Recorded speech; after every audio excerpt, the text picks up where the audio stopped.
So Indira park లో ఈరోజు BJYM ఆధ్వర్యంలో భారీ ధర్నా అయితే జరుగుతుంది. అయితే కాంగ్రెస్ ప్రభుత్వం వచ్చినాక నిరుద్యోగులకు అన్యాయం చేసిందని కూడా వాళ్ళు ధర్నా చేస్తున్నారు. మాట్లాడదాం, మనతో పాటు మాట్లాడడానికి కాంగ్రెస్ బీజేపీ పార్టీ అధికార ప్రతినిధి రాణి రుద్రమాదేవి గారు ఉన్నారు.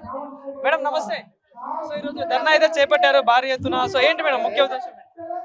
ఇవాళ తెలంగాణ రాష్ట్రం వచ్చిన గత 10 సంవత్సరాల్లో బీఆర్ఎస్ పార్టీ గవర్నమెంట్ లో గానీ ఇప్పుడు వచ్చినటువంటి కాంగ్రెస్ పార్టీ గవర్నమెంట్ లో గానీ ఎక్కడ చూసినా కూడా నిరుద్యోగులకు మాత్రం న్యాయం జరగలేదు. ఒక్క పెన్ స్ట్రోక్ తోటి 1,00,000 ఉద్యోగాలు ఇస్తానని చెప్పి అధికారంలోకి వచ్చినటువంటి కేసీఆర్ గానీ, అధికారంలోకి వస్తే 100 రోజుల్లో 2,00,000 ఉద్యోగాలు ఇస్తామని చెప్పిన రేవంత్ రెడ్డి గానీ ఆ దిశగా ఎటువంటి ప్రయత్నాలు కూడా చేయటం లేదు.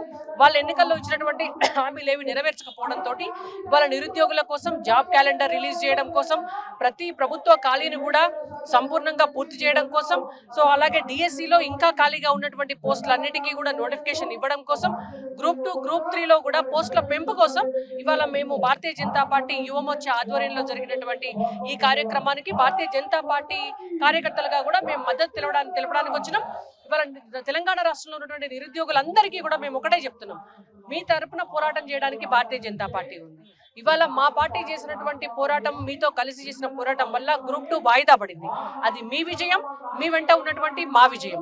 భవిష్యత్తులో కూడా ఏ పోరాటం చేయడానికి కూడా భారతీయ జనతా పార్టీ వెనకడుగు వేయదు. మీ ప్రతి సమస్యని పరిష్కరించడం కోసం మేము వెంబడి ఉంటాం. మీరు మంచిగా చదువుకోండి, మంచి పరీక్షలు రాయండి. ఇంకోటి చూస్తే గ్రూప్ 1 విషయంలో 1:100 గతంలో బట్టి విక్రమార్క గారు ఎందుకు సాధ్యం కాదని కేసీఆర్ గారిని ప్రశ్నించిన పరిస్థితి. కానీ ఇప్పుడు లీగల్ ఇష్యూస్ వస్తాయి, అట్లా 1:100 సాధ్యం కాదని ఇప్పుడు చెప్తున్న మాటలు, ఈ మాటలు ఎట్లా చూడొచ్చు? వాళ్ళు చెప్తున్నటువంటిది అబద్ధము. గత ప్రభుత్వం ఇచ్చినటువంటి నోటిఫికేషన్ లో చాలా క్లియర్ గా మెన్షన్ చేసినారు. అప్పుడు ఉన్నటువంటి పరిస్థితి దృష్ట్యా కమిషన్ ఏదైతే ఉంటుందో అది నిర్ణయం తీసుకొని ఆ నిర్ణయం ప్రకారం మార్పులు చేర్పులు చేసుకోవచ్చు అని నోటిఫికేషన్ లో ఉంది. కాబట్టి మెయిన్స్ కి అపియర్ అవుతున్నటువంటి వాళ్ళందరికీ కూడా 1:100 అంటే 100 మందిలో 100 మందికి ఒకరు చొప్పున కూడా తీసుకొని మెయిన్స్ కి సెలెక్ట్ చేయాలనేటువంటిది వీళ్ళు ఇవాళ ఏదైతే డిమాండ్ చేస్తున్నారో డెఫినెట్ గా ఆ విధంగా తీసుకోవాలనే మేము చెప్తున్నాం. సో ఇంకోటి ఏదైతే చూసుకుంటే మేడం, అది ఏదైతే స్టూడెంట్స్ తోటి మేము చర్చలు జరుపుతున్నాం, కరెక్ట్ ఆస్పిరెంట్స్ అయితే హ్యాపీ ఉన్నారు మా పాలనలో, కానీ కొంతమందిని తప్పుదో పట్టిస్తున్నారు అటు బీజేపీ బీఆర్ఎస్ కావాలని పేడ్ ఆర్టిస్టులతోటి రాంగ్ డైరెక్షన్ లో పంపిస్తున్నారు ప్రధానంగా డిమాండ్ చేస్తున్నారు. ఏంది మరి నిజంగా అట్లా జరుగుతుందంట? అది రేవంత్ రెడ్డి గారి అహంకారానికి నిదర్శనం. అంటే ఇవాళ పోరాటం చేస్తున్నటువంటి నిరుద్యోగులకు మీరు రాజకీయాలు అంటగడుతున్నారు. రాజకీయ పార్టీలు సపోర్ట్ చేస్తున్నాయి కాబట్టి ఏం చేయలేక వాళ్ళకు కూడా రంగేస్తున్నారు.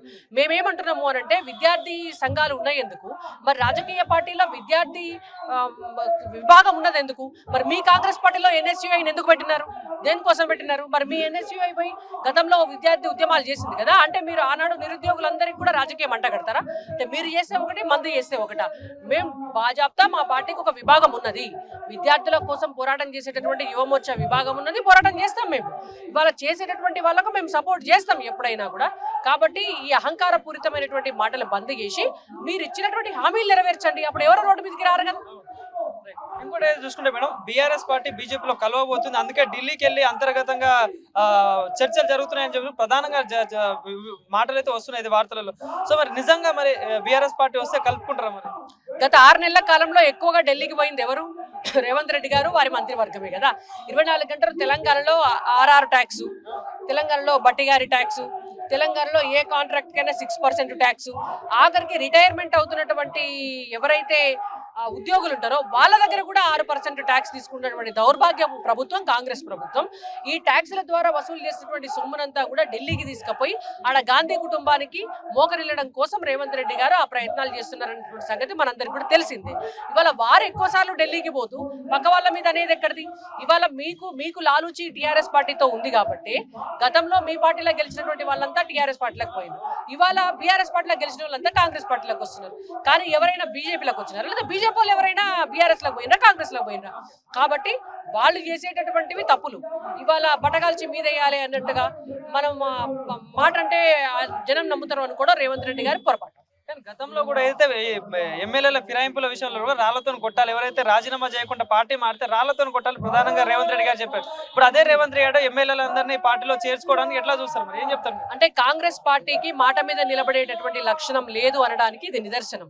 రేవంత్ రెడ్డి గారు మాట్లాడిన మాటలకే కాదు, కాంగ్రెస్ పార్టీ వాళ్ళ మేనిఫెస్టోలో పెట్టినారు కదా 10th షెడ్యూల్ ప్రకారం డెఫినెట్ గా ఒక పార్టీలో గెలిచినటువంటి వాళ్ళు వేరే పార్టీలకు వెళ్తే డిస్క్వాలిఫై చేయాలి, మేము అధికారంలోకి వస్తే దాన్ని చేస్తాము అని. కానీ వాళ్ళ హామీ ఏమైంది? నువ్వు పాటించి కదా, నువ్వు నీ మేనిఫెస్టోలో పెట్టిన బట్టి నువ్వు పాటించాలి. ఫస్ట్ నువ్వు పాటించి నువ్వు నెక్స్ట్ టైం అయినా గవర్నమెంట్లోకి వస్తే నేను ఇది చేస్తా అని కదా జనంకి చెప్పాలి. కానీ నువ్వేమో పాటించవు, కానీ జనానికి అబద్ధాలు చెప్తావు. అంటే వాళ్ళ ముసుగు ఏమిటి, అధికారంలోకి రావడం కోసం ఎన్ని అబద్ధాలైనా కాంగ్రెస్ పార్టీ మాట్లాడగలుగుతుంది అనేటువంటి దానికి ఇది నిదర్శనం. Thank you. Thank you.